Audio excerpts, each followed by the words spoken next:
بسم اللہ الرحمن الرحیم۔ ہر وقت حالت وضو میں رہنا اور یہ کوشش کرنا کہ ہمارا وضو برقرار رہے، یہ عین ایمان کی دلیل ہے۔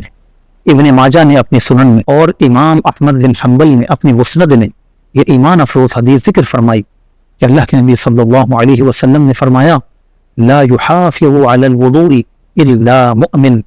کہ وضو کو برقرار اہل ایمان ہی رکھا کرتے ہیں۔ وہ شخص کہ جو اپنے وضو کو برقرار رکھتا ہے، جب بھی وضو ٹوٹے دوبارہ فوراً وضو کر لیتا ہے، یہ عین ایمان کی دلیل ہے۔ ایک اور ایمان افروز حدیث جسے امام ابن ابی شیبہ نے اپنی مصنف میں ذکر کیا کہ اللہ کے نبی صلی اللہ تعالی علیہ وسلم نے فرمایا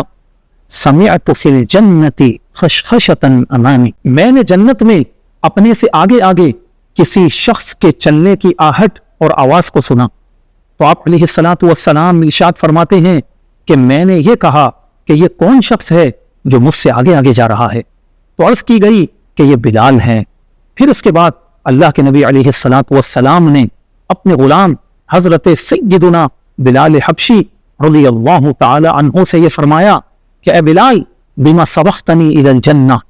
کس عمل کے سبب تم مجھ سے جنت میں آگے آگے تھے؟ تو حضرت بلال رضی اللہ تعالیٰ عنہ نے عرض کی یا رسول اللہ ما احدثت الا توضأت، کہ اے اللہ کے حبیب صلی اللہ تعالی علیہ وسلم جب بھی میرا وضو ٹوٹتا ہے تو میں وضو کر لیا کرتا ہوں۔ آپ علیہ الصلوۃ والسلام کی اس مبارک حدیث سے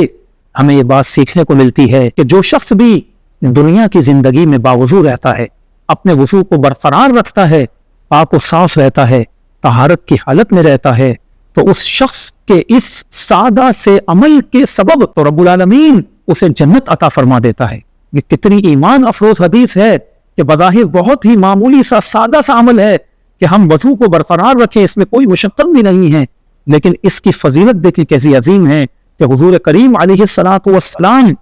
اس کائنات کے تاجور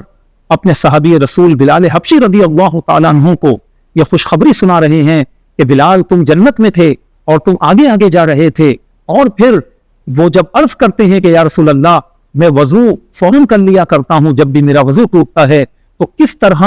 یہ احادیث طیبہ ہماری اس جانب رہنمائی کرتی ہیں کہ ہمیں زندگی میں باوضو رہنا چاہیے۔ اگر وضو ٹوٹ جاتا ہے، تھوڑی سی دیر لگتی ہے ہم دوبارہ وضو کر لیں، اور اس عمل کا ایک بہت بڑا فائدہ ہمیں یہ ملتا ہے کہ جو بہت سے لوگ یہ شکوہ کرتے ہیں کہ انہیں مختلف قسم کے وسوسے اور مختلف قسم کے برے خیالات آتے ہیں، شیطانی وسوسے آتے ہیں، تو جان لیجئے کہ جب ہم باوضو ہوں گے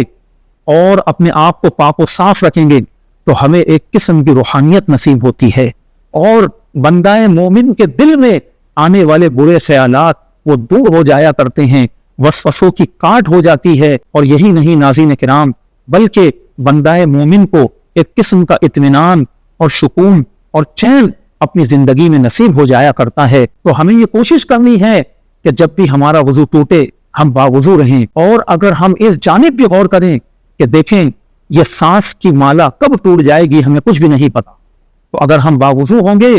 تو انشاءاللہ تعالی ہمارا خاتمہ ایمان بالخیر ہوگا۔